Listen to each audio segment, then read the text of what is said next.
lounging, son. Welcome back to the Comic Lounge. My name's Ryan. And I'm Manny. And there's a bunch of good books that came out this week. This is just one of them that we're talking about. Captain America, #1, J. Michael Straczynski, Jesus Saiz, and Matt Hollingsworth.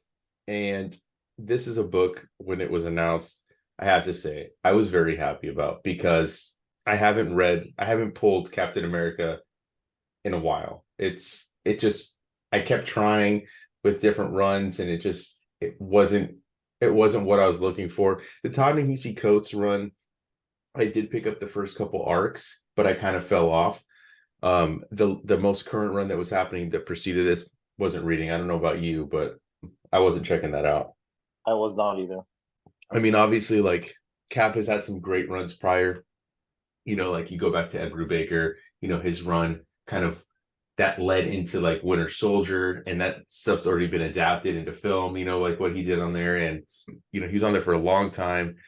To me, it's never really achieved that like excitement in me since then. I didn't really like Remender's run was not really for me. Nick Spencer's run didn't really feel Remender's that. was kind of fun. That was a Dimension Z run, right? The one that...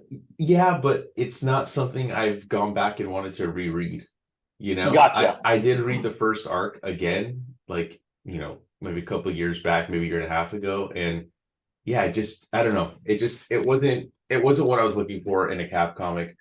But, anyways, I really enjoyed this first issue. And I think Straczynski was an interesting choice, because he has been doing a lot of AWA books, but he hasn't worked mainstream superheroes for a while. I mean, obviously he had a great Amazing Spider-Man run, say what you will about like that controversial thing he did with Gwen Stacy, and that has now been erased. But right, I really like this. It felt like I don't want to say like a back to basics, but it felt like grounded, kind of like what I wanted to see with Cap, getting rid of some of the baggage that's been going on. It really is very, I would say this is a very like entry level point for somebody that hasn't been reading Cap for a while. This doesn't like scare you away with, like, we just read Daredevil 1, right?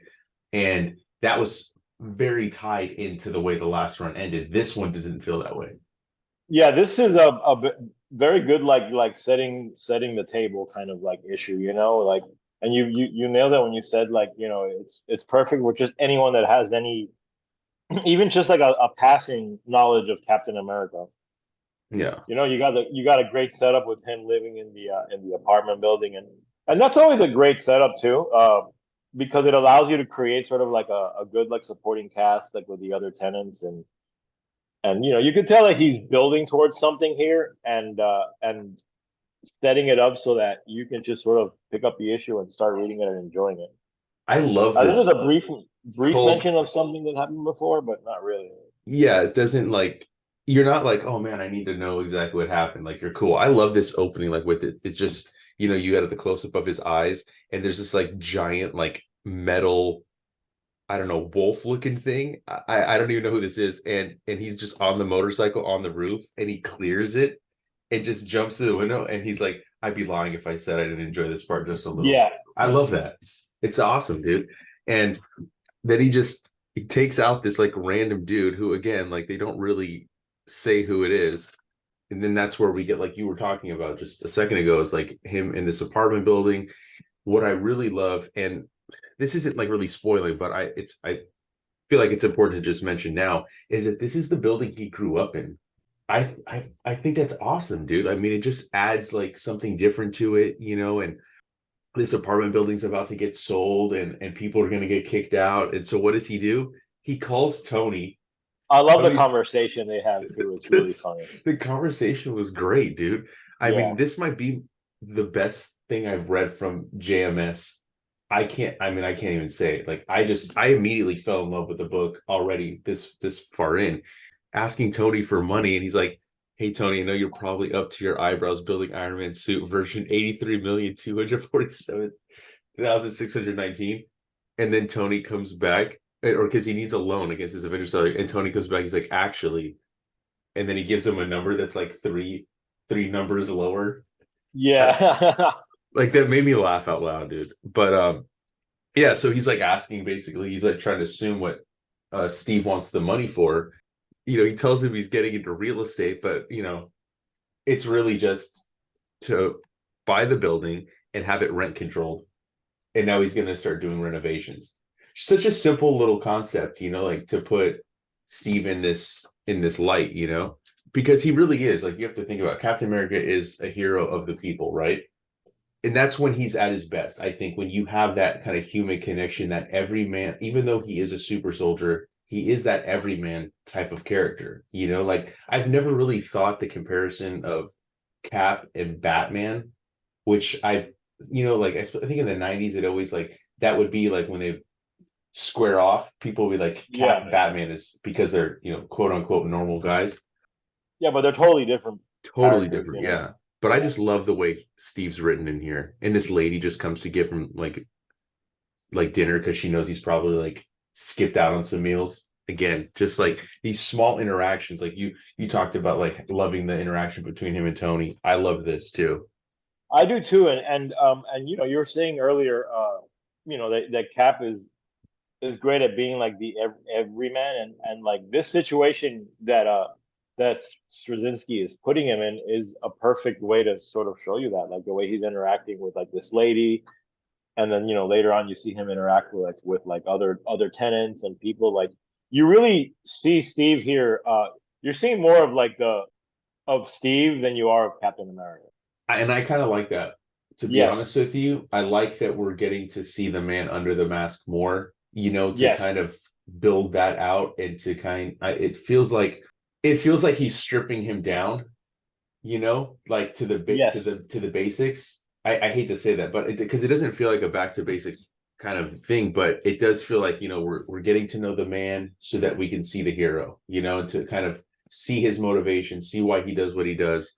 And the art is just beautiful. I absolutely love the art in this book. I love the art, and I want to give a shout out to colorist Matt Hollingsworth, like one of my favorite colorists. The dude did a bunch of Preacher and he's done a bunch of stuff, and there's a Preacher quality to the coloring here too. Like, this is like your classic Matt Hollingsworth like coloring job, which is really good too. And it works really well with the art. You say that. It does, especially with like the scenes in the past too. Like, it does. Yes, yeah. It does lend itself to that.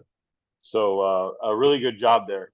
But yeah, again, like, I can't remember the last time in a Cap comic we've really touched on his parents and stuff and the way he grew up.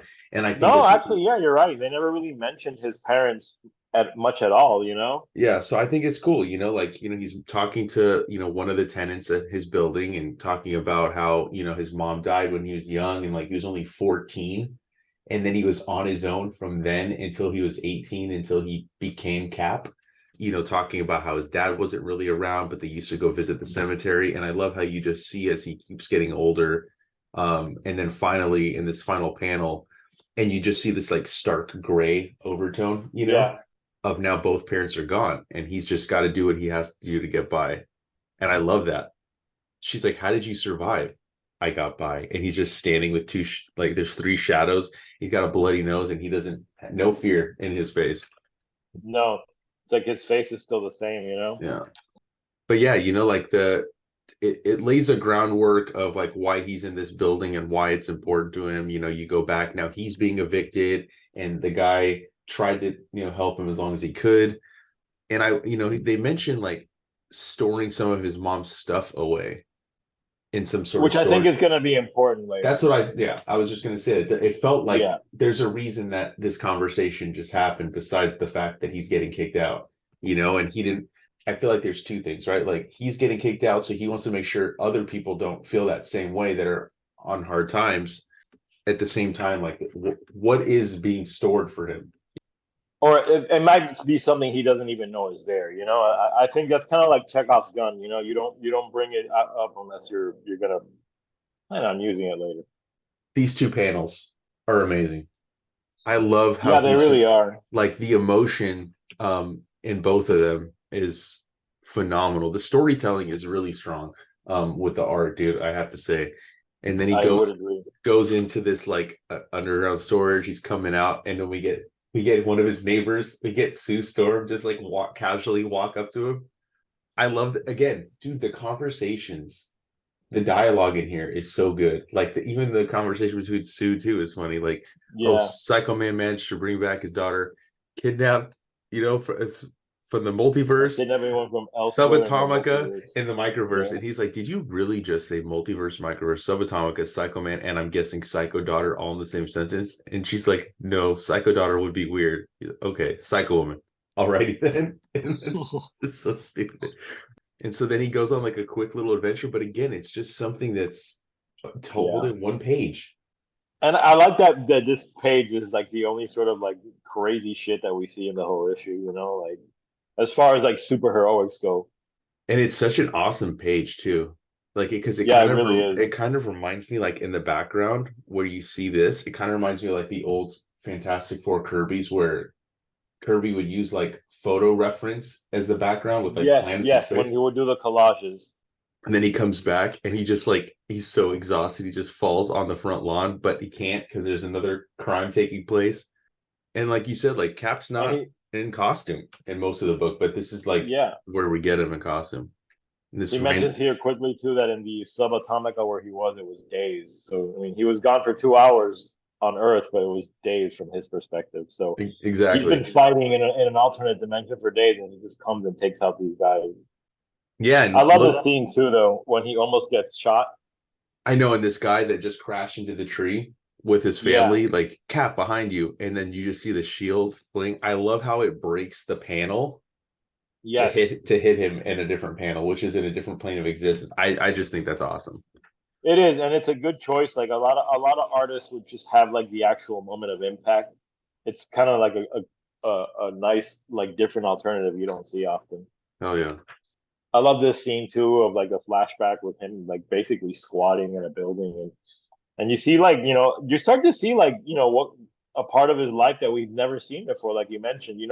Usually you get a little bit of about Steve like right before he got the serum and like palling around with it with his friends and stuff, but you never really get a lot of meat about what happened to him before, and I think it's cool that we're starting to see that. Yeah, and you're getting to see like just these all these odd jobs he's doing, taking out trash at a construction site, cleaning a car, bagging Yeah, groceries, selling newspapers, doing whatever he could, like you walking said, dogs on the to next get page. by.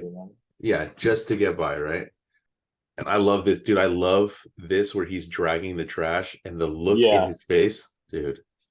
yeah, and it Good. just shows you like that determination to do whatever it takes to get it done has always been with Steve.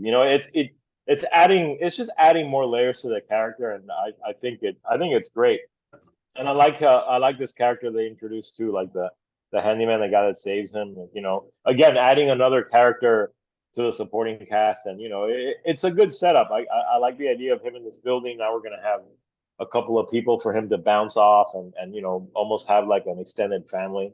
Yeah, it reminds me of like because I recently, well, not that recent, but like over the past year and a half, I was like getting some like older Cap comics, some of the John Byrne stuff, some of the Roger Stern.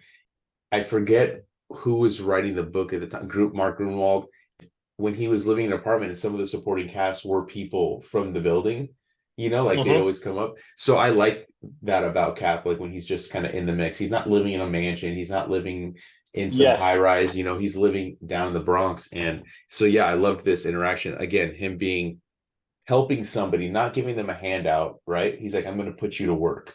So he's not just yeah, like giving somebody something. He's like right. making them feel like they're useful.